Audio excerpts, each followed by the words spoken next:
অনেকেই সাবমার্সিবলের control box নিয়ে পেরেশানিতে থাকেন, বারবার পুড়ে যায়। এটাও একটা নতুন ছিল, বাট এটাও পুড়ে গিয়েছিল। কাস্টমার চেয়েছিল নতুন কিনতে, আমি পরামর্শ দিলাম না, আমি ঠিক করে দিই, নতুন কেনার চেয়ে অনেক বেশি ভালো লাস্টিং হবে।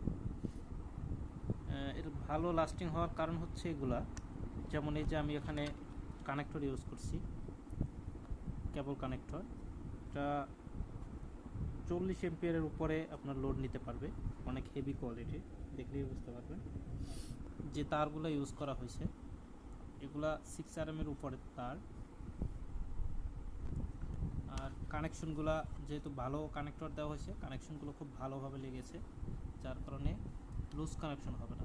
এই পুড়ে যাওয়ার মেইন কারণ হচ্ছে লুজ কানেকশন হওয়া। আর এটা হচ্ছে লুজ কানেকশন থাকলে আপনার একটা মোটর যখন স্টার্ট নেয়, যেমন 1 ঘোড়া বা 2 ঘোড়া যদি একটা মোটরে স্টার্ট নেয়, ও যদি নর্মালি 10 এম্পিয়ার বা 12 এম্পিয়ার কারেন্ট খায়, যখন স্টার্ট নেয় তখন আরও বেশি, প্রায় ডাবলেরও বেশি এম্পিয়ার নেয়। তো এই ম্যাটেরিয়ালগুলো যদি তখন লুজ থাকে বা ম্যাটেরিয়ালগুলো উইক থাকে বা কম এম্পিয়ার সাপোর্টের কোনো মেটেরিয়ালস থাকে, তখন ওইখানে দেখা যায় বার্নিং হয়। ছোট্ট একটা কানেকশন ডিসকানেক্টেড হয়ে যাবে, আপনার পানি ওঠা বন্ধ হয়ে যাবে।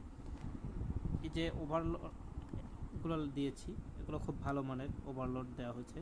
এই যে সুইচগুলো দেওয়া হয়েছে, দেখেন এক একটা সুইচ হচ্ছে 30 এম্পিয়ারের, দেখা যাচ্ছে এই যে 30 এম্পিয়ারের, যার কারণে সরি এটা 30 এম্পিয়ার না,